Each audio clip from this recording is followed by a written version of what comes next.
Am I getting carried away? Am I pursuing something that might be destructive? And just ask the question with honesty and a willingness to look at it.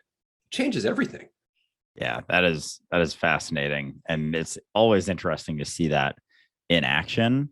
And it's so I find that it's so difficult for us because in doing so and taking the time to question and wonder if, oh, am what I doing out of a perceived state of lack, we have to look within ourselves and question where we're coming from and sort of let down our guard and let down all of our defense mechanisms. And because we're so afraid of how we'll be perceived, and oh, if I let my guard down, like, am I going to be looked at in this way or this way or this way or this way? And it's like, that's like the way you would be perceived by letting your guard down is going to be by people who equally need that sense of validation and external gratification. So does it really matter at the end of the day if you let your guard down and someone says something or thinks something? Because all I see when someone does that is that they're telling me I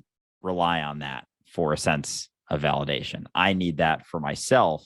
And therefore, when I see it in you or someone else, I need to say something because I can't handle it on my own if it were to happen to me. Like, that's all I see when people say those things. But with the looking into things in that Payless experiment, it's very interesting because it's so often that we rely on the external, on the validation of other people, on the thinking like, oh, well, is this going to be what everyone else is doing? How am I going to be perceived based on this? And it's so freeing when you let go of that and recognize that it isn't a necessary part of your life. And there's so many net positives and benefits to letting go of that need for a sense of validation, because all of a sudden, everything you're doing is for yourself because you want to do it. And this, I think, kind of ties into what you're talking about with selfishness before, because so many people,